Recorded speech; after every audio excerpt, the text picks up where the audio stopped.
recommencer ce soir.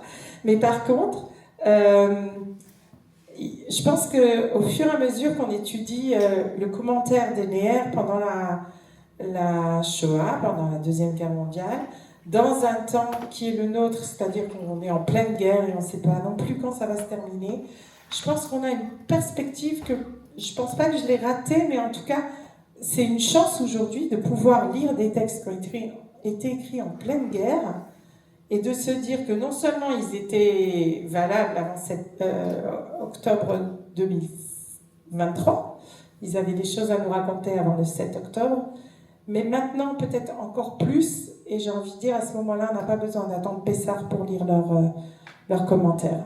Alors on va quand même commencer par le commencement. Alors le commencement, c'est une petite fille qui s'appelle Fanny, qui a 4 ans.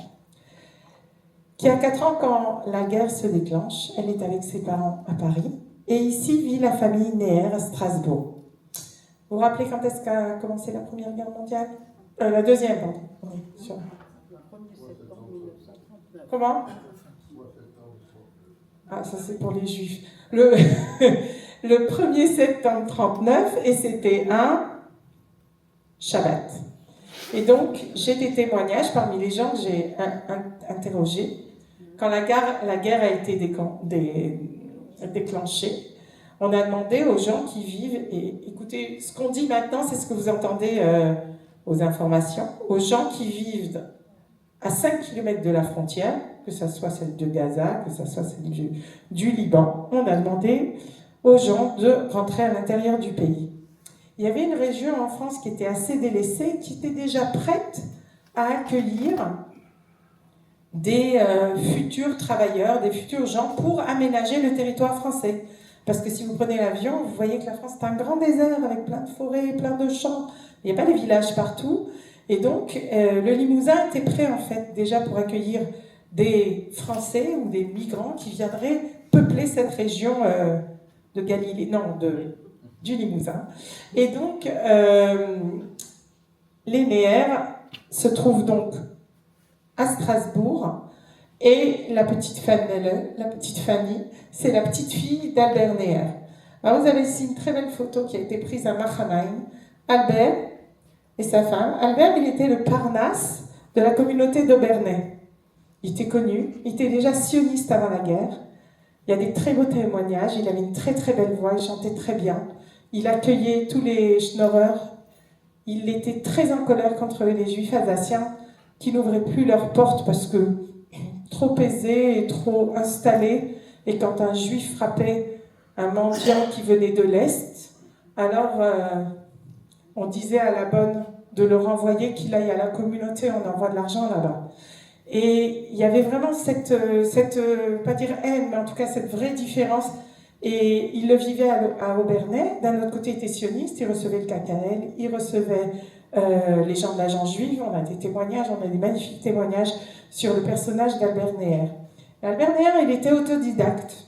Il faisait plein de choses dans la vie, il était parnasse, ok. Il était aussi collectionneur de Judaïka. Alors à l'époque, il n'y avait pas des livres comme maintenant, mais il avait plein de livres, notamment aussi des Haggadot. Et il dessinait lui-même, il écrivait de la musique. Ils jouaient tous du piano dans la famille, mais non seulement il écrivait de la musique, mais il a fait imprimer une valse que je ne l'ai pas apportée là, mais carrément des notes de musique que lui, à l'époque, ça coûtait très cher d'imprimer, c'est pas comme aujourd'hui, sur un ordinateur, on peut même écrire des partitions. Et donc il avait vraiment, il était créateur dans tous les sens du terme, ce qui tombe très bien pendant la guerre, vous allez comprendre pourquoi. Et puis à l'époque, il a 3 petits-fils. Et il est un grand-père aussi un peu gaga. Vous connaissez tous Pif Gadget. Alors lui, il a fait le journal de ses 3 petits-enfants. Ça paraît toutes les semaines. Il a marqué, ça ressemble vraiment à un journal, comme avec des dessins animés, avec des blagues, avec des questions sur la paracha. Alors c'est pas un journal que juif, c'est aussi un journal d'apprentissage. En tout cas, c'est un grand-père qui a l'air comme ça, à la fois très doux, très créateur, moi je ne l'ai pas connu, très créatif, et débrouillard. Pourquoi c'est important? Parce que vous allez comprendre la suite de l'histoire. Donc, la guerre se déclenche, La famille Neher, pour une grande partie, se trouve à Strasbourg. Les rabbins, on leur pose la question, c'est Shabbat. Qu'est-ce qu'on fait? C'est Shabbos. Shabbos, j'ai bien dit. Et Shabbos, est-ce qu'on reste? Est-ce qu'on part? J'ai des témoignages de gens qui disent on était tous prêts à partir, mais à cause de la vieille tante Valentine, on est resté jusqu'au dimanche. Alors c'était Pikuach Nefesh et que des rabbinim ont dit oui, il faut quitter Strasbourg, on n'attend pas. Et donc, il y a ce qu'on appelle la débâcle. Ils partent tous dans la même direction. Et puis finalement, les Neher se dirigent vers Limoges. À Limoges, c'est important de le savoir, toute la communauté juive possible et inimaginable s'est recréée, s'est dupliquée à Limoges. On a un séminaire, un petit séminaire rabbinique, on forme des rabbins en pleine guerre. Enfin, pleine guerre, on ne sait pas que c'est la pleine guerre, mais on commence en tout cas. On a un abattoir rituel, on a de la nourriture cachère, on a une école, on a toutes les structures. Peut-être, oui, un restaurant, et en tout cas, il y a tout, il y a la soupe populaire, il y a tout ce qu'une communauté classique doit avoir. Et donc, les Neher arrivent là-bas, chez les Polacs, pour ceux qui connaissent. Et donc, ils arrivent là-bas et ils sont avec la petite Fanny, parce qu'entre deux, Fanny, c'est la fille d'Hélène et de Nathan Samuel, si vous connaissez. Donc eux, ils habitaient Paris, ils rejoignent la famille, et quand ils arrivent là-bas, même les Polacs leur disent, écoutez, prenez des vêtements pour la petite, prenez, il y a tout ce qu'il faut ici, mais ne restez pas. La ville de Limoges est trop... Il y a trop de juifs qui viennent de partout, qui s'installent ici. Essayez d'aller dans l'arrière-pays un petit peu. Ils vont à Brive-la-Gaillarde.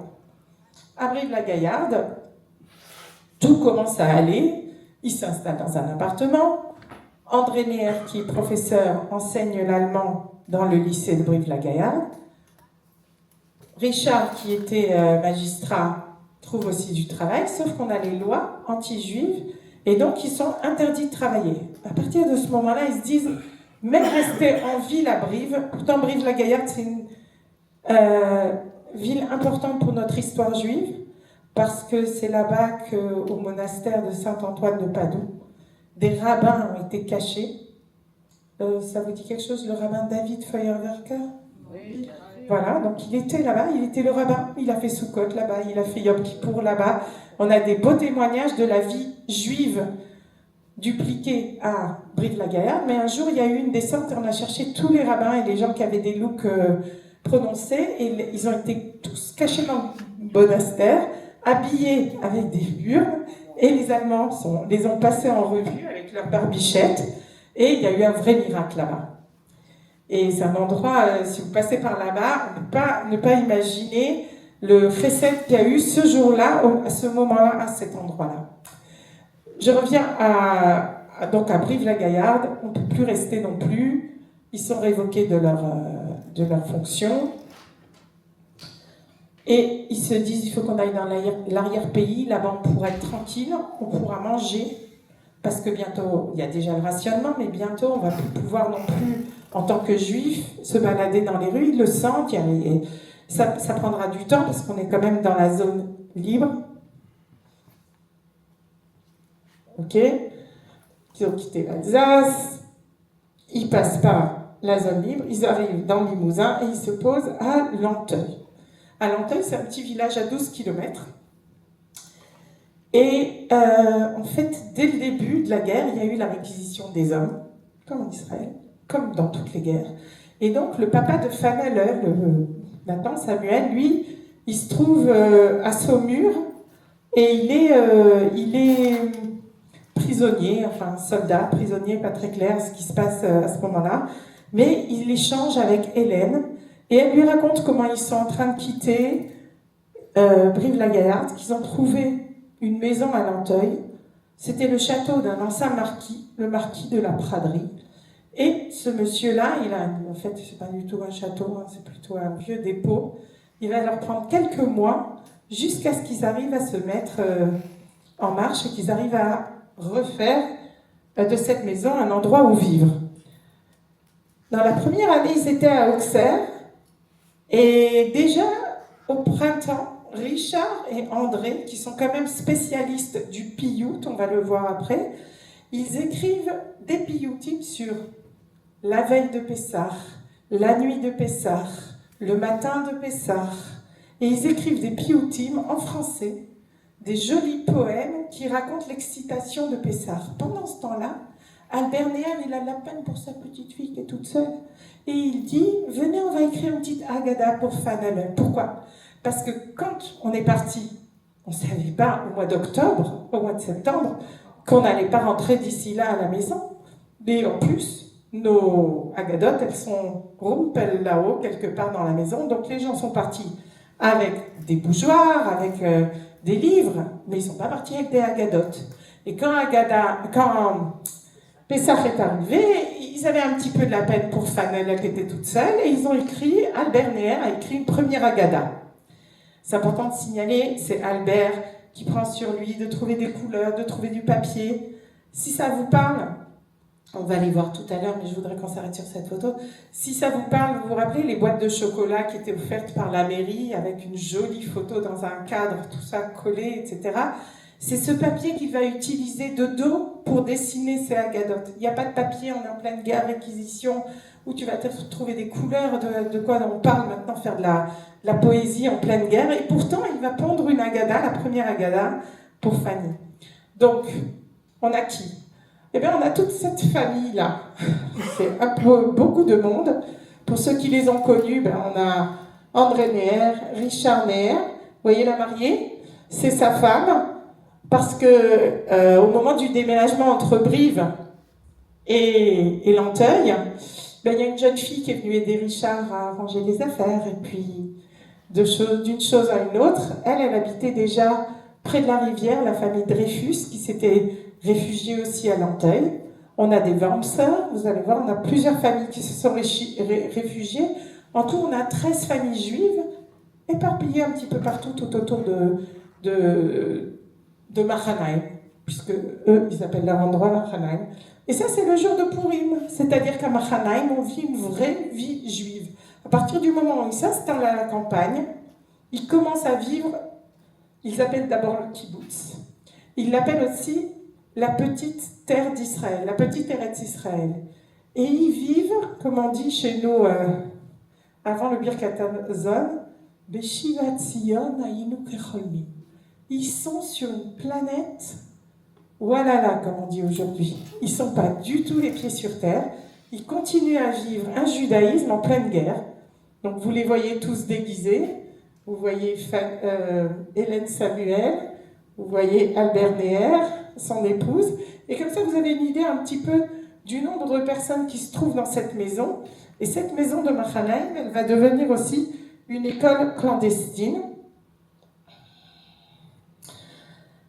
Et ils choisissent de donner un nom à l'endroit où ils se trouvent. Ve'Yaakov alach ledarko vayigbu bo malach Elohim vayomer Yaakov kasher ra'am machane Elohim ze nekrash elakamu Mahanaim. Le nom, ils le choisissent de la Bible. Eux-mêmes, ils sont sûrs qu'ils vivent un temps biblique. Comme nous, maintenant, c'est juste une question de se convaincre. Mais si on comprend que la nuit qu'on est en train de traverser depuis 1 an et demi, elle va nous amener vers la lumière, vers la promesse et vers Ve'ishe Amda, alors tout va bien. C'est un peu dur à passer, mais il faut passer cette nuit. Et ils s'imaginent, dans tout le psukim, ils en choisissent un, où ils sont en fait dans un double camp. Ils sont, Machane, c'est un camp, Mahanaim, c'est la double demeure, c'est comme ça qu'on a appelé après le livre de recueil d'histoire juive alsacienne, écrite par Albert Neher, puisque Albert Neher écrivait aussi des contes, et donc ça s'appelle la double demeure en français, et Mahanaim en hébreu. Et ils sont sûrs qu'ils sont ce Jacob-là. Je vous le dis parce que ça va venir après, mais en 1946, après la guerre, mais 2 ans avant la déclaration de l'indépendance de l'État d'Israël, ils font une conférence au Yeshurun avec les Buchenwalder. Et cette conférence de Richard et André s'appelle Transcendance et Immanence. Et ils racontent comment Jacob s'est battu toute la nuit, alors de 39 à 45, ça fait long la nuit, avec l'ange jusqu'au lever du jour, en 46, qu'il a été touché et qu'il va boiter toute sa vie. C'est ce qu'on vit encore maintenant avec cette épreuve qu'on a vécue il y a 80 ans, qui nous a fait boiter, qui nous fait boiter. Sauf que Yaakov va changer de nom. Et il va s'appeler Israël au petit matin. Et en 46, il voit déjà Israël. Parce que pendant tout le temps où ils sont à Mahanaïm, ils rêvent que d'une chose, de voir Ve'ishamda. Que cette promesse que Dieu a faite à Abraham, s'il faut être en galoute pendant 2000 ans au lieu de 400 ans, si l'endroit où on doit nous rejeter, guerre, Yezarecha, que se sentent en France, nous-mêmes, comme des étrangers, qu'on nous fasse travailler dur, que les peuples se retournent contre nous, alors on sortira malgré tout, un grand, comment on appelle ça, un Rechush Gadol, avec des biens, et on rentrera comme Yaakov, qui devient Israël quand il repart vers Israël. Et tous les commentaires qu'on va pouvoir lire sont liés directement à cette nuit noire, avec cette bataille, et avec ce jour qui va se lever, avec cette tikva. Je vais avancer un tout petit peu et ne pas m'attarder. C'est trop fort? Alors, je le recule. Voilà. Alors ça, c'est la maison en question. Et quand on y va, ce sont les dessins d'Albert Neher. Pour moi, c'est mon chouchou, Albert Neher, mais vraiment, je crois tout y est. Vous voyez cette photo? Et vous voyez la similitude et dans les couleurs, et on a la tourelle, alors elle n'est pas prise sous le bon angle, mais il a dessiné lui-même. En fait, ce qu'il voulait aussi, c'était laisser une trace de leur passage à Mahanaïm. Ok, ils ont écrit sur les Païtanim, ils ont écrit des poèmes, ils ont fait une petite agada, mais tout d'un coup, ils se trouvent dans la ville, ils se sont, je ne vais pas dire guerre et toshav, mais ils se sont installés à Mahanaïm. Et pour continuer à vivre à Mahanaïm, ils font énormément de choses. Alors, une des choses que fait Albert Neher, il dessine, ça c'est la cheminée, donc on peut s'imaginer la chaleur, les couleurs, on peut s'imaginer aussi l'endroit où ils étaient. Bon, pour y être allé, je peux vous dire que c'est similaire. Il y a un piano à Mahanaïm, et puis ils ouvrent une école clandestine. Eux, des juifs qui ouvrent une école clandestine en pleine guerre. Ils y reçoivent des enfants juifs, mais aussi des enfants pas juifs. Alors, en bas, au rez-de-chaussée, on a la salle à manger, qui se transforme en salle d'études après les repas, et qui est aussi le Beth Knesset, où ils vont faire les tfilotes. Et on a une trace encore, si vous allez à Yad Vashem, quelqu'un a offert, de la famille, a offert le petit rideau qui couvrait un Aaron HaKodesh. On sait qu'ils n'avaient pas de Sefer Torah, mais ils ont lu la paracha toute l'année. Et Nathan Samuel, qui les a rejoints, a tenu un calendrier pour savoir quand tomberait les fêtes, parce que non, on ne recevait pas les cahiers du consistoire en plein milieu de la guerre, et plantés à Lancueil, ils n'allaient pas non plus chercher, à part Brive-la-Gaillarde, où ils allaient s'informer quelquefois, il était hors de question d'essayer de se remettre en contact avec Limoges. Il y avait des gens, quelquefois, qui passaient, qui leur racontaient, par exemple, M. Gottschel Zichrono Livracha, lui, il habitait cette région-là. Il a fait sa bar mitzvah à Brive, Zichrono Livracha, vous savez de qui je parle, oui. Roland Gottschel, qui vient de nous quitter, lui, il a fait sa bar mitzvah à Brive-la-Gaillarde. Et donc, on sait qu'il y avait des gens qui passaient quelquefois par là. Et au premier étage habite la famille, vous avez vu, elle est assez nombreuse, et au dernier étage vivent les étudiants. Alors j'en ai retrouvé un des jeunes de 95 ans, qui en avait 15 à l'époque, avec son petit frère qui en avait 9, qui en avait 89 quand je les ai interviewés, des jeunes qui se rappellent d'avoir fait leur bar mitzvah là-bas, que M. Samuel leur apprenait à chanter la prière, c'était pas forcément des gens qui venaient de familles pratiquantes. André Neher, quand il va écrire son doctorat, il le dédie à un des habitants de Mahanaïm qui n'était pas juif, qui était un enfant, un adolescent, qui étudiait à Mahanaïm, mais qui faisait de la résistance. Et lui, il a été assassiné, fusillé avant la fin de la guerre, et donc il lui dédie son doctorat. C'est le livre qui s'appelle Amos. Vous pourrez trouver ça dans l'introduction. Et en attendant, on a ici des jeunes, on a une vraie discipline. Comme je suis à Strasbourg, je sais que vous allez savoir de quoi je parle. Moi, je ne sais pas, mais vous savez. Alors il raconte, les gens témoignent, quelquefois j'ai trouvé des livres de non-juifs qui parlent d'un gars qui finalement je le retrouve et je sais qu'il habitait Mahanaïm parce que quelqu'un d'autre a témoigné. C'est passionnant de trouver des gens de 95 ans qui se rappellent comme si c'était hier. Et donc ils me témoignent, ils me disent on n'avait pas grand-chose à manger, là-bas c'est le pays des châtaignes, donc on mangeait des châtaignes toutes les saisons, une fois en poudre, une fois en salade, une fois en dessert, une fois chaud, une fois froid, c'est le pays des châtaignes. Et il se rappelle que comme il n'y avait pas de viande et qu'il ne savait pas abattre la viande, quoique le père Dreyfus, lui, de temps en temps, il faisait les shritotes, eh bien, le vendredi soir, tout le monde avait le droit à un demi-œuf avec la sauce verte. Parce qu'il n'y avait pas la carpe juive, alors on faisait au moins un œuf juif le vendredi soir pour dire qu'on mangeait où. Alors il raconte comment le matin, le vendredi, tout le monde devait nettoyer ses chambres, cirer ses chaussures et amener la plus belle chemise, peu importe, il y avait pas tout le monde avait des chemises blanches, mais en tout cas, le Shabbat matin, le vendredi matin, on sentait que Shabbat arrivait, les odeurs aussi, on faisait ce qu'on pouvait avec les moyens du bord.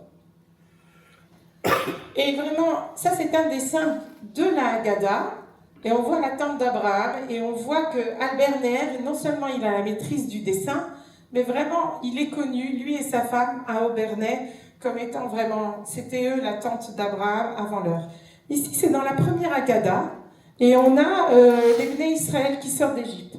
Alors vous allez me dire, mais c'est pas vraiment l'Égypte. D'abord on peut rêver, mais aussi... C'est une photo assez connue dans des vieilles Haggadot, et je crois de Hollande, si je ne me trompe pas. Pas l'Haggadah d'Amsterdam, mais une des vieilles Haggadot. Et Albert Neher, il a en tête toute cette judaïka, puisqu'il collectionne des livres. Et puis à l'époque, les livres, c'est rare. Donc quand tu as un livre, tu plonges dans les images, dans les photos.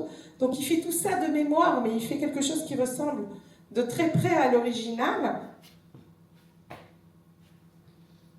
Et ça, c'est une autre année, mais il reprend le même modèle. Alors, toujours pas l'Égypte que nous connaissons, en tout cas. Et il dessine aussi cette... moi, je trouve que c'est une des... C'est magnifique, ça prend toute une page. Et c'est Moïse qui a traversé la mer et les Égyptiens qui les poursuivent et qui vont... Et ça, c'est complètement du Albert Neher. Mais je vous montre ça pour vous montrer aussi que dans les Haggadot, on a cette tradition de mettre beaucoup d'images.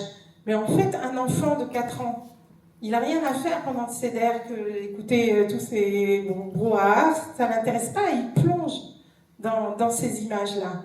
Donc, c'est important de comprendre que les dessins dans la Haggadah, quelquefois, ils sont empruntés. Il faut savoir que les premiers décorateurs de Haggadot n'étaient pas des juifs. Donc, très souvent, on a aussi des images un peu particulières, on le verra après.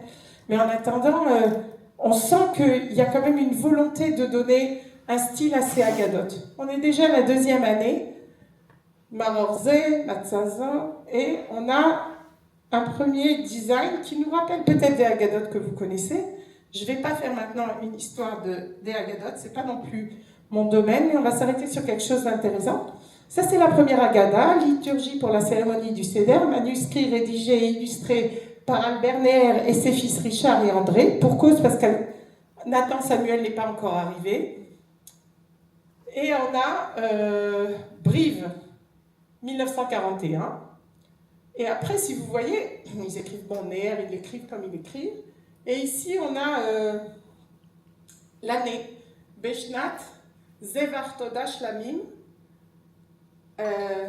Nakriv, Bebetra Amen. Et vous voyez, là, il y a des points. C'est l'année Tafshin Aleph. On va voir l'année Tafshin Bet. Inematov Umanai, Shevet Achim Gamiachad.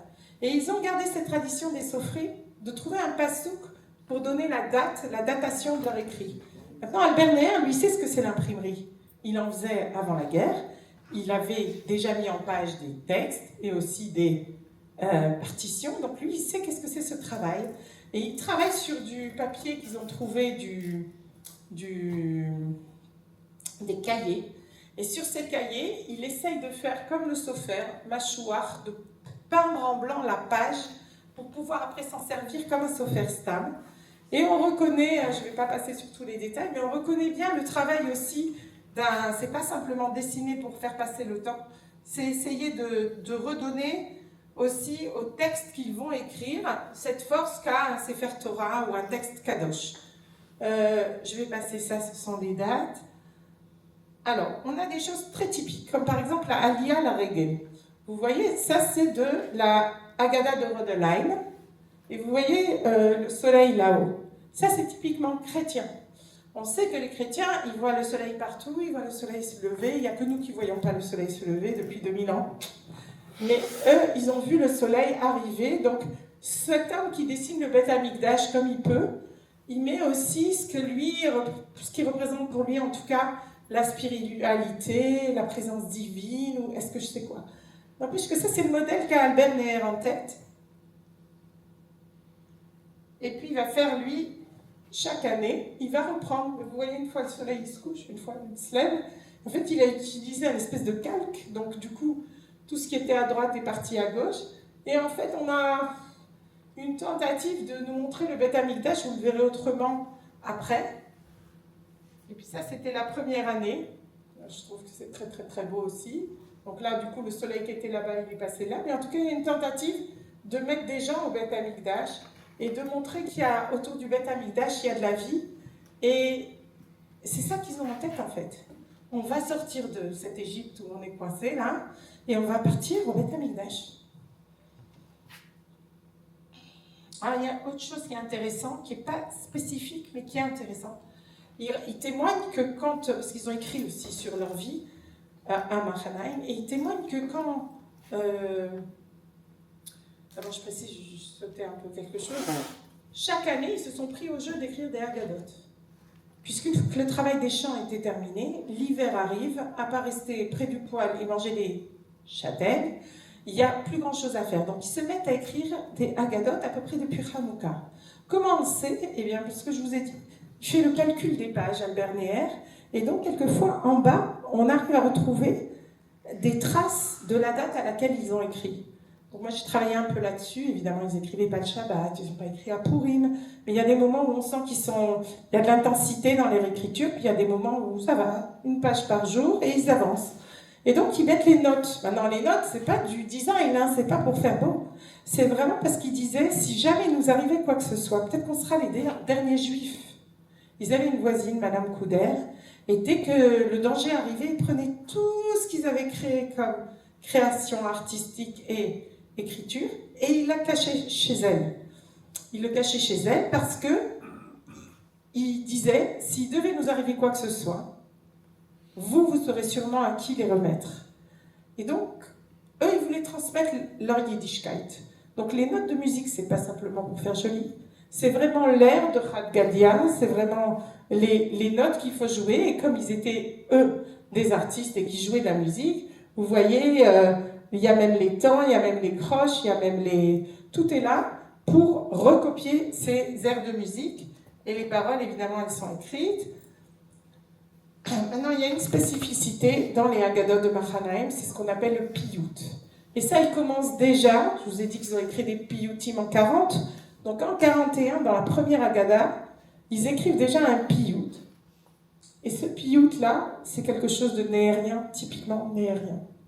Ils ont écrit sous la forme classique des piyutim, et à la fin, ça se termine. Nous, on a lu Vaïm Chasti Alayla, et après, on a lu Vamartem Zevar Pesach. Alors là, ils écrivent sous le même dynamique, un texte aussi, avec Zevar Chaga Pesach, et tout se termine par le mot Pesach. Ça a été mis en musique, vous pouvez le trouver sur Internet. Et ça a même été traduit en français avec l'autorisation des Neher. Et chaque année, dans un CDR néerien, Mechila, pour ceux qui étaient avec moi, on était fatigués, ils le chantent. Et c'est intéressant de voir que Albert Neher, dans sa création, il consacre une page, alors que le papier est rare, il consacre une page à ce piyut, simplement pour l'introduire. Je vais vous montrer ça, et je vais vous donner tout de suite. On va passer cette Haggadah. Vous voyez, on aurait pu se contenter d'écrire simplement le piyut, mais non, il consacre une page déjà de décoration pour bien spécifier aussi que ce piyut a été écrit par les frères Elchanan et Dov Neher, qui sont Richard et André Neher. C'est le spécialiste du piout, là, il n'y a pas de doute. Il y a une autre chose particulière dans les Haggadot de Mahanaïm, c'est le pèlerin. Alors, en bon alsacien, vous allez peut-être reconnaître un petit peu le collier alsacien. En tout cas, qu'est-ce qu'on voit? On voit un pèlerin qui vient avec son baluchon et son bâton, et qui se dirige vers vous avez dit Jérusalem, on va voir. Comment c'est que c'est Jérusalem? Non, on ne peut pas vraiment savoir. On a une muraille tout autour, après on a une ville, on a ce soleil peut-être qui nous rappelle le Beth Amikdash. En tout cas, regardez. Chaque année, en hiver, ils se mettent à écrire des Haggadot. Ils en écrivent une en 41, 42, 43, 44. Vous allez tout de suite remarquer la différence entre celle de 42 et celle de soleil. Et pourtant, qu'est-ce qu'est la grande différence si ce n'est pas simplement le nuage et le soleil? La bâtisse, le Beth Amikdash. Et en fait, ce pèlerin, il a juste envie de retourner, et de retourner, comme il y a marqué Dayenu. Dayenu, c'est pas de rentrer en Eretz Israël, c'est d'aller à Yerushalayim, de reconstruire le Beth Amikdash et d'y faire là-bas les corbanotes, c'est tout, c'est très simple pour les néens en fait. Et donc, s'ils avaient un petit peu d'espoir, là on voit que tout est beaucoup plus noir, même le pèlerin, il a une tête beaucoup plus dure. Pourtant, lui, il ne perd pas, même si le nuage de 1943 est au-dessus de sa tête, il ne perd pas l'espoir de peut-être y arriver. Et en 1944, la Haggadah est beaucoup plus colorée. Et on a ce pèlerin, toujours avec son collier, et on remarque que les champs sont cultivés. Jérusalem n'est pas si loin, à chaque fois, finalement, il s'en rapproche un petit peu plus, en tout cas dans ses rêves. Et on a le Beth Amikdash, alors pas le Beth Amikdash qu'on a vu tout à l'heure, le Beth Amikdash que Albert Neher a en tête et qu'il imagine, et que bientôt, ça va se terminer la guerre, et on va tous aller à Yerushalayim avec nos bâtons. Même si c'est une canne, c'est pas grave, on ira tous à Yerushalayim, et on ira tous, Bezrat Hashem, les Shana Abba, Yerushalayim. Sauf qu'il se passe quelque chose de particulier dans leur histoire, c'est en 1944. En 1944, je vais y arriver, mais je reviens un peu en arrière. Je vous ai dit que chaque hiver, ils s'ennuyaient un petit peu, donc ils se mettaient à écrire. Ils continuent à enseigner, ils vont aider les voisins quand même à peler les châtaignes, et finalement, ils se mettent à écrire ces Haggadot. Et dès 42, 43 et 44, ils vont écrire un pirouche pour la Haggadah. C'est très classique d'écrire un pirouche pour la Haggadah. C'est pas quelque chose qu'ils ont inventé, sauf que, encore une fois, et on a des témoignages dans les textes, et si jamais c'était les derniers juifs, qu'est-ce qui reste? Je crois qu'on a tous un petit peu vécu pendant le Covid, quand on s'est retrouvés tout seul à la maison, pour ceux qui étaient à la maison, mais quand on s'est retrouvés tout seul à la maison, à devoir faire le seder et à se dire mais est-ce qu'on est vraiment capable, je parle de la génération plus jeune qui ne l'avait jamais faite, et est-ce qu'on saurait nous faire des matzot, on saurait se débrouiller si jamais on se retrouvait dans des conditions comme ça? Et je pense que eux, ils se sont retrouvés dans des conditions, le papa était quand même parnasse, les enfants avaient étudié, mais malgré tout, ils savaient par exemple faire la shrita. Il y aurait eu un garçon, il y a eu la naissance d'une petite fille en 42.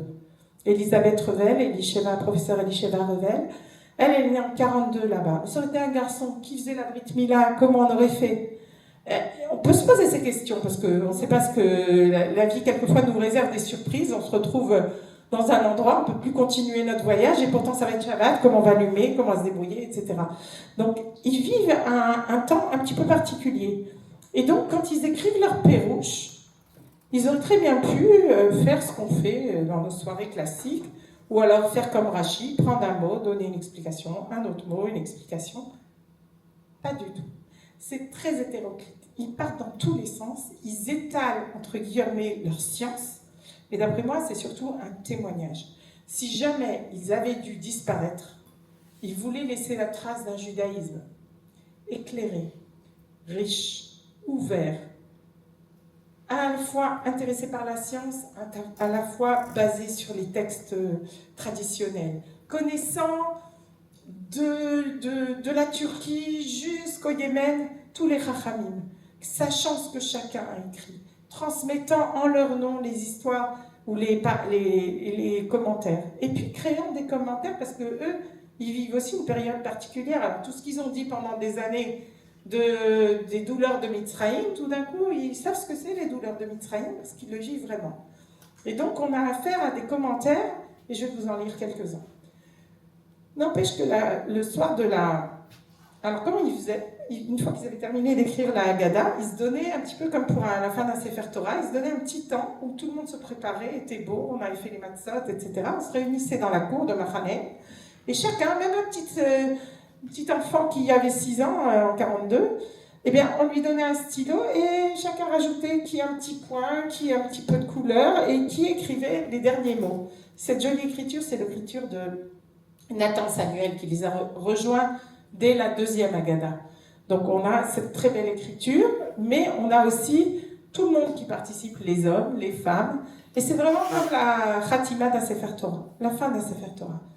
Et c'est un grand moment. Ils l'ont déjà fait en 42, ils l'ont déjà fait en 43, arrive 44, non mais ça, c'est la veille de Pessah, c'est les Allemands qui montent. Et Machanaim, ça se trouve en haut d'une vallée. En bas, il y a la rivière et il y a le village de Lanteuil avec l'église, la mairie, l'école. Et eux, ils surplombent un petit peu. Donc, quand les Allemands montent avec leur taf, ils les voient, ils passent déjà devant chez les Wormser au coin de la rue. Mais les Wormser, eux, quand ils voient arriver les Allemands, ils se cachent déjà dans la montagne. Ils ont une double demeure eux aussi, mais tarte mâchement, vraiment un autre endroit où se cacher. Et de là-haut, ils observent le grand-père qui est indéplaçable, qui est assis sur sa chaise pendant que les Allemands passent devant une maison où ils auraient pu arrêter un juif. Et c'est miraculeux, mais eux, ils sont là-haut et ils ne peuvent pas déplacer le grand-père. Et ils racontent ça avec beaucoup d'émotion. Eux, les Néers, au moment où on est veille de Pessah 44, on a une femme enceinte. Fanny va avoir une petite sœur, ceux qui connaissent, la rabbinite Evan Zerbib, qui est donc une fille Samuel, qui habite Bnei Brak, si ça vous dit quelque chose. Ensuite, on a la petite Elisabeth qui a 2 ans. On a la petite Fanny qui en a 7, c'est pas beaucoup mieux. On a cette femme enceinte. On a 2 grands-mères. Alors à l'époque, 50 ans, c'était déjà bien vieux. Donc on a 2-3 personnes âgées, difficilement déplaçables de 50, 55 ans. Et oui, c'était comme ça. et puis on ne sait pas quoi. Enfin, alors Albert parle allemand. Il discute avec les Allemands. Les Allemands sont étonnés de voir autant de monde dans cette baraque, tous des Juifs, mais qu'est-ce qui vous arrive? Et donc, ils lui disent, écoute, on va partir, ils ont une bétaillère, mais les pneus sont crevés, ils ne peuvent pas partir avec le véhicule qui est sur place. Eux, ils n'ont pas de place pour mettre tout ce monde chez eux. Ils descendent et ils disent, on reviendra. Alors là, se pose la question de savoir, mais qu'est-ce qu'on va faire? Alors, Madame Couder, elle vient, elle dit, laissez-moi les petites filles, et allez-y, partez, sauvez-vous. Ils ont pensé à cette option de partir, mais pas de se séparer du tout des enfants. Et ils se sont rendus compte que de toute façon, si Akadosh Baruch Hu, il était avec eux, il fallait continuer à croire et il fallait vivre ce moment. Donc, il y a beaucoup de fois, on termine les matzot, on se prépare pour Pessah, on termine la Haggadah, et les Allemands ne vont pas venir, mais eux, ils vont cacher dans la fioriture un texte qui sont 2 psukim de la Géoula, 2 psukim qui nous viennent des prophètes. Et vous voyez aussi dans leur Nirtza, Kikvar Ratza Elohim et Maasecha, c'est que quelque part ils sentent aussi que le texte prophétique, il s'adresse à eux. Et que si eux, ils ont gardé la foi en Kadosh Baruch Hu, Kadosh Baruch Hu, il ne va pas les abandonner. Et c'est aussi ce qu'ils ont lu pendant toute la guerre. À chaque fois qu'ils ont lu les prophètes, ils savaient qu'Akadosh Baruch Hu, il n'abandonnera pas son peuple qui lui est fidèle. Donc, je ne peux pas dire qu'ils sont sereins le soir du Seder, mais en tout cas, ils savent qu'Akadosh Baruch Hu est avec eux et les Allemands vont parvenir et l'histoire se finit bien puisque toute la famille Néer s'en sort et c'est leur dernier Seder à Machanaim. Maintenant, je vais vous faire passer, on a la chance, on en a 2 ce soir. Ça, c'est la dernière Haggadah. La Haggadah, celle-là, elle a été écrite sur du papier canson velin.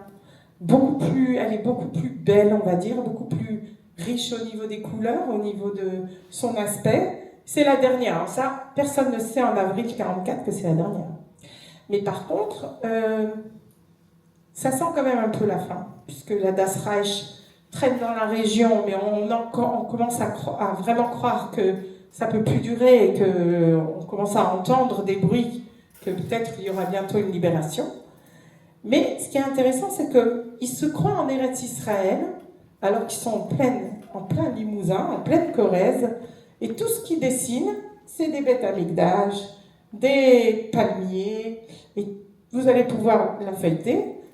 Ils écrivent donc sur un très beau papier, et ils éditent, à la fin de la guerre, cette Agada est arrivée, alors là, je vais vous faire un petit secret, une petite indiscrétion. Fanele, la petite famille, c'était ma belle-mère, Zichronah Livracha. Et le petit-fils aîné de Nathan Samuel, l'aîné de ce petit-fils, Zichronah Livracha, c'était mon mari. Donc cette Agada, elle est chez moi.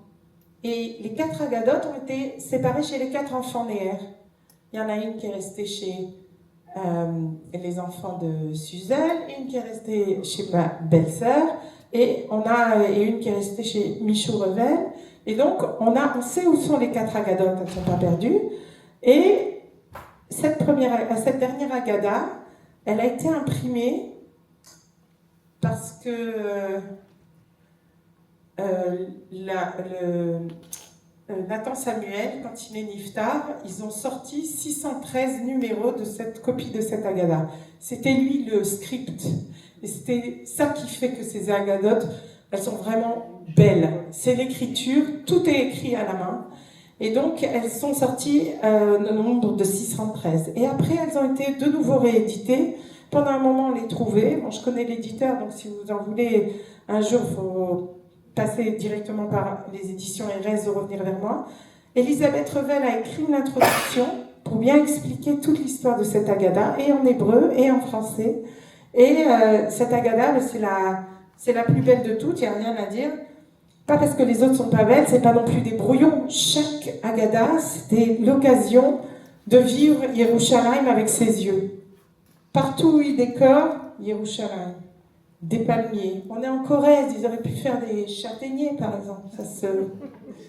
Ou des maïs, mais non, pas du tout. Et tout ce qui décore, ça leur rappelle un peu la Alsace. C'est ce qu'il faisait Albert Néer pour garder de l'argent. Il allait chez l'épicier, il prenait des caisses en bois.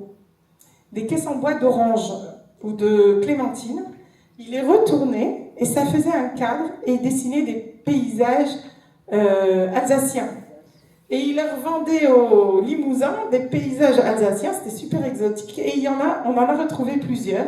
Il y en a qui sont encore encadrés à Yerushalayim. Je sais où sont quelques œuvres d'Albert Néer. C'est rigolo parce que d'un côté, il n'y a pas d'argent, il n'y a pas de moyens. Qui c'est qui fait de la peinture en pleine guerre, quoi? D'un autre côté, ils sont en Mahanaïm. Ils sont dans le camp d'Akadosh Baruch Hu avec les anges, tout va bien. Enfin, ça va pas si bien que ça, mais on peut pas dire non plus que ça va pas chez les Néer. Et l'autre chose qui est intéressante, bon, les Shana Abba Yerushalayim, mais vous voyez, et en hébreu, il n'y a pas de lettres majuscules. Ça n'existe pas. Et donc, eux, ils essayent à tout prix de préserver. Alors, vous êtes près des pays germaniques, vous connaissez ces lettres au début d'un paragraphe, très enjolivé, très décoré, etc. Eh bien, ils font cet effort aussi parce que c'est des textes un peu kadosh. Ils n'écrivent pas n'importe quoi, pas parce que c'est la Haggadah, c'est parce que c'est des textes qui vont être sauvés le tison sauvé du feu. Et donc, ils font vraiment des efforts et d'esthétique et de donner un sens à de l'hébreu qui tombera peut-être entre des mains de juifs, mais peut-être entre des mains de non-juifs. Et ils prennent aussi ce risque que ces textes-là, ils n'arrivent jamais à destination, mais ils ont quand même de l'espoir. Là, par exemple, c'est pour le Hallel.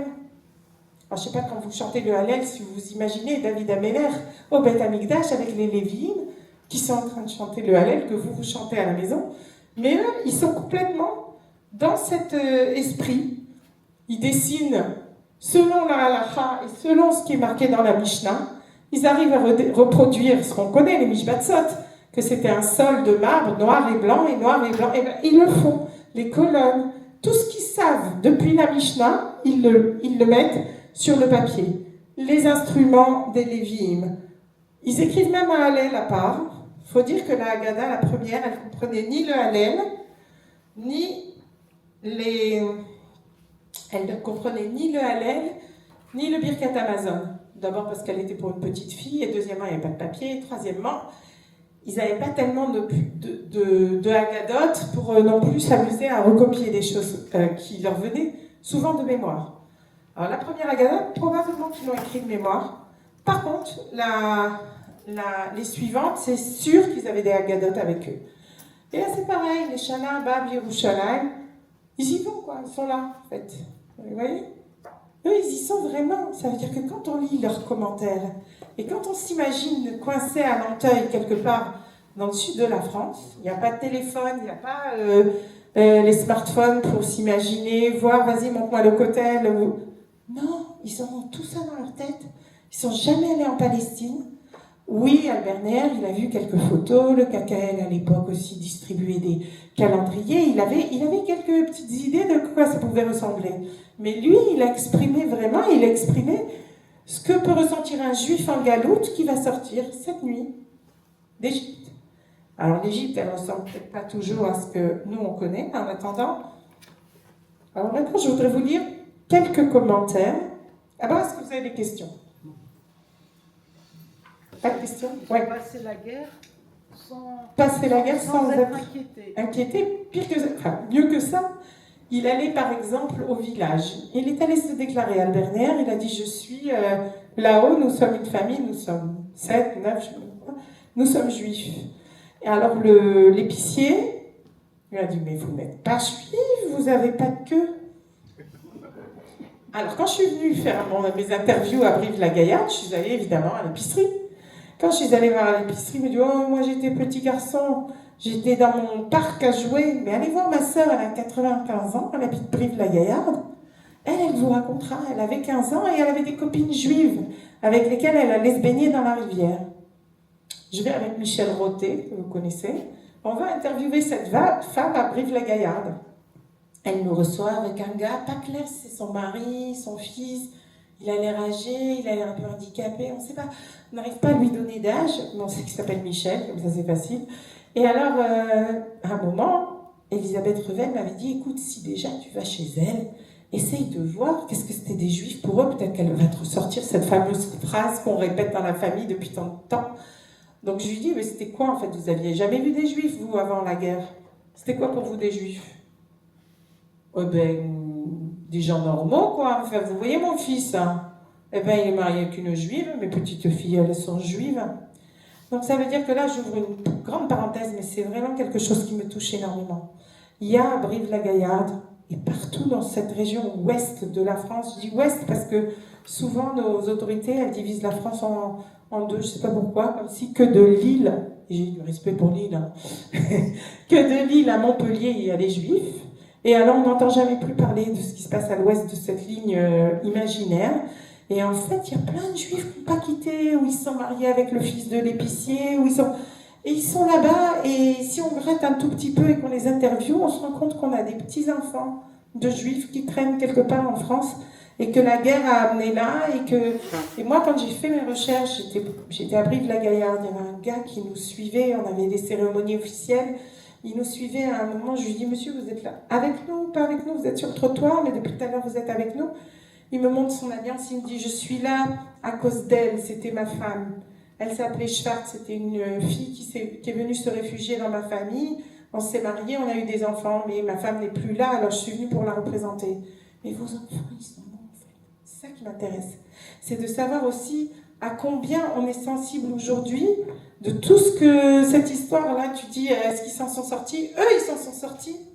Mais combien d'autres s'en sont sortis? Mais nous, on ne sait même pas qu'ils existent. Et ça, c'est quelque chose qui, personnellement, me préoccupe et je travaille beaucoup là-dessus. Alors, je vais juste, si vous le voulez bien, il y a d'autres questions ou j'avance, je ne veux pas trop tarder? On a du temps? Je ne sais pas. Combien? Alors, donnez-moi un timing. Une demi-heure, parce qu'après, il y a le match. Ah, il y a le match. D'accord. Ok. D'accord. Et si tu me dis, je te crois. Alors, je vais essayer de vous lire un petit peu des commentaires. D'abord, le premier commentaire, il est très long. Et j'ai mis du temps avant de comprendre qu'est-ce qu'il voulait dire. Je vais vous lire comment ça commence. Alors, on est sûr, avant de dire même Kadesh ou Khatz. On est... Parce qu'en fait, leur commentaire, il est sur 3 ans.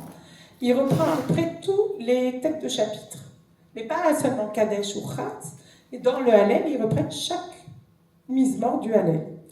Donc là, on a comme ça. Beaucoup de poètes instruisent à la façon d'un darshan, prédicateur, et rappellent sous une forme agréable des halachot, décisions, et des mitzvot, des préceptes. Ainsi que Rabbi Yosef ben Shmuel Tovelem, c'est marqué en français, égale bon fils de Narbonne, qui enseignait au début du XIe siècle, de l'ère civile à Limoges, et a écrit la Kerova pour Shabbat Hagadol, que nous disons encore aujourd'hui. Il y étudie les prescriptions relatives à la Gehala, Gehala étant la possibilité d'adapter pour Pessah ce qui, durant le reste de l'année, est exposé au contact du Hametz, et la recherche du Hametz, Dikat Hametz. Alors, moi je ne connaissais pas cette Krova. Cette Krova, on la lit donc à Shabbat Hagadol avant Moussaf. Bon, je pense que ça existe encore, en tout cas il y a des gens au Shabbat qui m'ont dit que, effectivement, la semaine dernière, pas là, mais la semaine dernière on l'a lu. Et donc, je me suis penchée sur ce texte. D'abord, je me suis demandé d'où ils connaissent ce texte. Est-ce que c'est la traduction de ce texte? Ils n'ont pas de Marzor, donc ils ne l'ont pas sous les yeux. Donc, comment ils vont écrire un texte en hébreu, le traduire en français, s'ils ne l'ont pas sous les yeux? Est-ce que c'est possible? Sauf que le texte en hébreu, lui, il est mnémotechnique parce qu'il va selon Aleph, Bet, Gimel et Anana, et après il nous donne le nom de Tov Elem. Donc ça va? C'est un peu comme les Chadodi. Ben, si on n'a pas de Sidour, on connaît les Chadodi par cœur parce qu'on sait qu'il a écrit, on a les acrostiches, c'est facile. Mais eux... Alors, il y a marqué « Le Tout-Puissant qui réside dans les cieux et dont la grâce prévoit à tout, il entendit les plaintes des exposés et les fit sortir du milieu des épines. Dans sa grande miséricorde, il descendit de sa demeure céleste pour délivrer du joug son peuple, qu'il appela sa part héritière. Il avait examiné 70 nations, et toutes étaient apparues ternies devant lui. Alors, il fit son choix dans les hauteurs, et c'est sur ceux qui sont parés de beauté qu'il s'arrêta. Oui, celui qui décide et qui a accompli les vies. Il trouva la joie au peuple charmant, autant qu'il s'est réjoui au jour où il a fondé les cieux et le monde, et c'est pourquoi il leur a donné des prescriptions et des préceptes. Qu'il me soit accordé de m'avancer devant cette noble synagogue pour exposer ce qui est permis et ce qui est défendu. Oh, puissais-je ne point me tromper, ni trébucher aujourd'hui dans cette étude halakhique. Je m'arrête là. C'est exactement le texte. Moi, j'ai trouvé d'abord en allemand, dans des Büchern comme ça, dans des Marzorim. J'ai trouvé la traduction en allemand. Pas de problème, les Néers connaissaient l'allemand. Mais malgré tout, c'est un petit peu cette filote où le Baal Koré, enfin le Baal Tfila, avant de commencer la Tfila, il a besoin du calme. Il veut être sûr de ne pas trébucher. Il veut être sûr que tout ce qui va être dit va être compris. Et donc, ils enchaînent en français. Comment cachériser des ustensiles? En bois, en plastique, il n'y a pas de plastique à l'époque, mais en bois, en terre, en céramique. Et donc, on le sait, le piout en lui-même est très long, et eux, ils ne s'arrêtent pas non plus, c'est très très très très long. Jusqu'à... Alors, on y trouve 3 écritures, ça aussi c'est intéressant. On a la belle écriture de Madame Neher, on a de Madame Neher, on a la belle écriture aussi de André, non, elle n'est pas très belle l'écriture d'André, mais on a différentes écritures qu'on peut reconnaître. Et Voilà ce qu'ils disent, et ça nous concerne parce qu'on est à Strasbourg.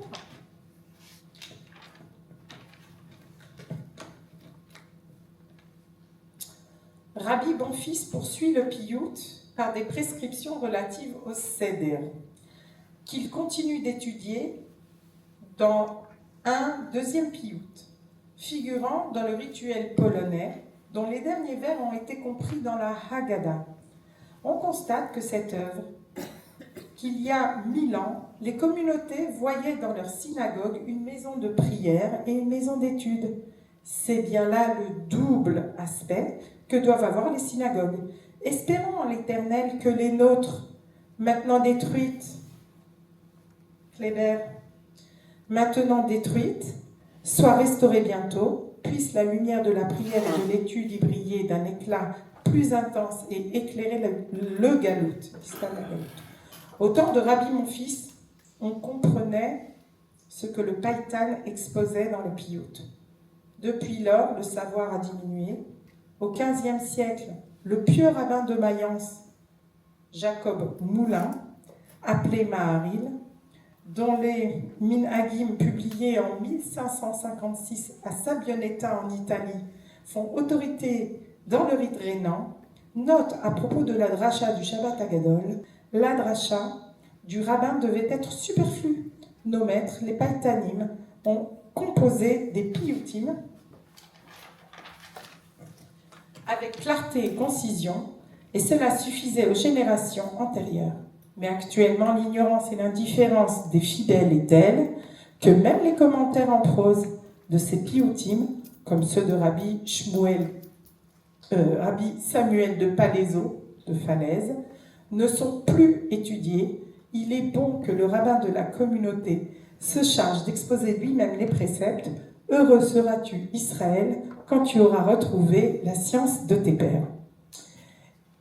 J'ai pas tout lu, mais ce que j'aime là, c'est qu'on a tout à peu près. Si je vous lis d'autres parachas, d'autres explications, vous allez voir, on a tout. On a de la géographie, on a de l'histoire, on a la connaissance des textes, on a la connaissance de ce qui se passe à Strasbourg. La synagogue a déjà brûlé, et quand il dit les nôtres qui brûlent maintenant, c'est pas simplement la nuit de cristal, ça, en 38, on connaît, mais ils savent qu'il y a des répressions contre les juifs, ils savent que. Et il avoue aussi qu'eux, ils comprennent l'hébreu. Les Néers, ils sont capables, ils ont écrit en 42, en 43, un pérouche, tout en hébreu. La traduction, pérouche en français, sans texte. Alors, il y a des fautes d'accord, etc. Mais d'un autre côté, ils sont complètement. C'est pour ça que quand ils disent le galout, nous on dit la galoute. Mais eux ils disent le galout parce que c'est l'exil, c'est du masculin dans leur tête. Quand ils disent galoute, c'est pas un mot féminin. Et ils ont comme ça, dans ce piyut, il y a à peu près tout.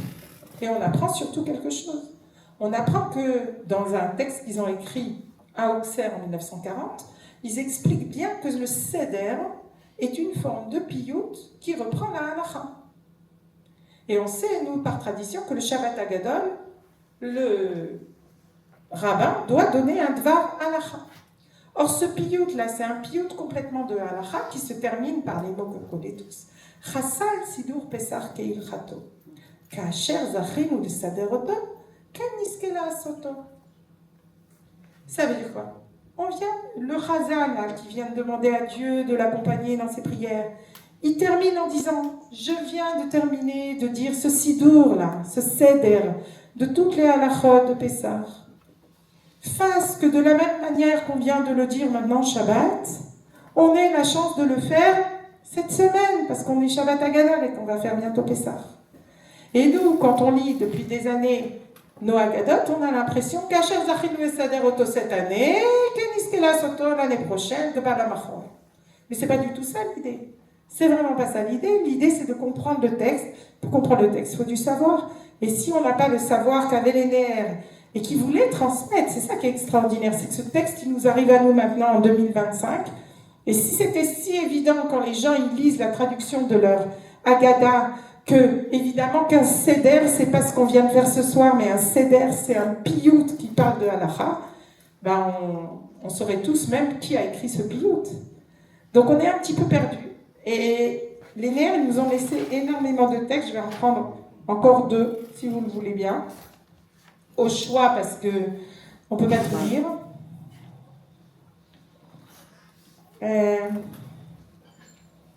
Faut savoir qu'Albert Neher, il a quand même passé énormément de temps. Il est mort en janvier 1945. Donc il n'a pas eu la chance de publier ses écrits, mais à Mahanaim, il a écrit encore deux choses. Il a écrit un énorme dictionnaire qui est en train d'être mis en page. J'espère qu'un jour on arrivera au bout, de judéo-alsacien. Et qui reprend un vrai dictionnaire, par ordre alphabétique, avec les formules en allemand et en français et en judéo-alsacien. Et il a écrit aussi des aperçus critiques sur la critique biblique. Et c'est quoi? Il s'adresse à des juifs qui sont à l'université et qui reprennent les textes pour faire la critique biblique. Alors, quand c'est un goy qui critique la Bible, peut-être qu'il a ses raisons. Mais quand c'est un juif et que ça vient de l'intérieur de chez nous, là, il y a une mitzvah de Tochacha. Tochacha, c'est-à-dire la remise en place. Il y a une mitzvah dans la Torah de remettre en place quelqu'un qui s'éloigne du bon chemin. Si on sait qu'il ne veut pas nous écouter, il n'y a pas de mitzvah. C'est pour ça qu'on ne le fait pas vis-à-vis des goyim, on va s'occuper de certaines choses qui nous préoccupent énormément, comme la lutte contre l'antisémitisme, mais finalement, est-ce que c'est vraiment notre problème? Par contre, et je m'excuse de mettre un petit peu mon avis là-dedans, mais je pense que c'est aussi important de réfléchir à ce genre de questions. Par contre, quand c'est un juif qui fait du mal, déjà, nous on prie 3 fois par jour la malchinie. On n'a pas oublié dans nos prières. Mais en plus, quand c'est un juif qui se sert de la science et qui prend la Torah pour la démonter, alors on a une mitzvah de Tochacha, et il écrit un pavé comme ça, Albert Neher, sur la critique biblique. Et parmi les textes des commentaires de la Haggadah, on peut retrouver quelques textes qui ne sont pas signés Richard et André, mais certains ont été empruntés au père. Comment je le sais? Parce qu'après la guerre, comme il est mort tout de suite après, et le rabbin David Feuerwerker, lui, il est parti à Lyon, et il a créé un journal, et tout de suite, il y a un espède à la mémoire d'Albert Neher, et ses fils de Purim à Pessah vont publier plusieurs textes. Donc on est sur Pessah un petit peu, et donc les textes, on les retrouve, et ils sont signés Albert Neher. Donc je voudrais juste vous lire peut-être ça. Des choses que j'ai pas lues, parce que dans les Sdarim, on a fait Albé, je fais de la pub en même temps pour Albé. On a lu, pendant 2 soirs, on a fait le Seder avec les commentaires néhériens. Donc ça, je ne l'ai pas lu. Le chandelier à 7 branches restait allumé sans altération. Aaron et ses fils, qui lui ont succédé, le rallumaient chaque soir et des flammes nouvelles prolongeaient la lumière originelle ininterrompue. Il en est de même de la lumière des psaumes, de la Bible, de l'ensemble de ce qui l'accompagne. Le peuple de la Bible est un vieux peuple, mais non un peuple vieux. Nous sommes un arbre enraciné dans l'histoire et non un tronc desséché. Notre tradition pousse ses rameaux et ses fruits. À n'importe quel temps, ils sont de saison, prémices ou moisson. Ils sont frais, jeunes, nouveaux. Lorsque nous retrouverons notre sol avec l'aide de Dieu, nous ne serons point des héritiers d'un passé inactuel. Notre restauration ne sera point anachronique. L'héritage que nous avons reçu a une valeur éternelle et nous le tenons fidèlement.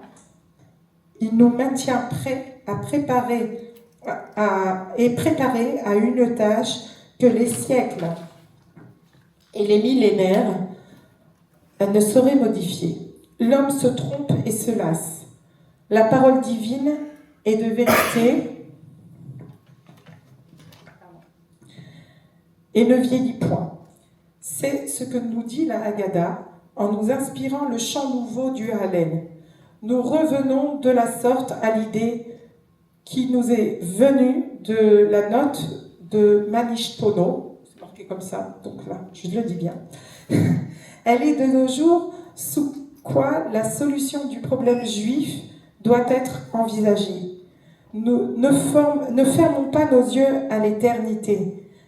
Les intérêts de la politique actuelle ne décidant pas de l'avenir d'Israël et des peuples, l'humanité a besoin de vues plus larges, plus lointaines, plus conformes au plan du Créateur, comme il est écrit Qu'as-tu, ô mer, pour t'enfuir, le Jourdain pour remonter ton cours, montagne, pourquoi bondir comme des béliers, collines comme des agneaux, devant l'Éternel, renouvelle-toi, ému, ô terre, devant Dieu de Jacob. Je vais m'arrêter sur celui-là parce qu'il est très beau et il nous parle vraiment. Il nous dit exactement ce qu'eux ont vécu et ce que nous, on doit vivre maintenant.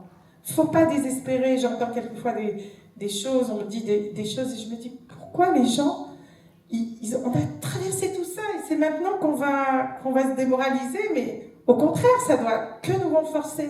Et ce texte-là, on peut le critiquer jusqu'à demain, on peut remettre en cause notre part de terre, on peut nous raconter qu'on n'est pas les vrais enfants de Yaakov, ça n'arrête pas en fait, depuis 1 an et demi, on essaye de nous démoraliser, et puis il y a des gens chez nous qui finalement craquent et qui se disent que les Shana Abba Birushalayim, pas maintenant, et puis le Mashiach c'est pas le moment, et alors vous parlez du Beth Amikdash, ça va pas la tête, eux ils parlent de reconstruire le mont du temple, le mont des mosquées, vous voulez, ils appellent ça la truc d'El-Aqsa, et vous voulez aller construire de temps, vous êtes messianique, enfin on critique tellement notre histoire, elle est tellement vieille, elle a traversé le temps, qu'on n'a pas attendu 2025 et des méchants, les méchants on les connaît depuis toujours, il ne faut pas qu'on craque, il ne faut pas qu'on se démoralise. Et si des gens pendant la guerre, à Nanteuil, il y a 80 ans, ils nous ont laissé des textes, c'est pour qu'on les écoute et qu'on les vive, et que de cette soirée-là, on ressorte peut-être encore un peu plus fort grâce à eux.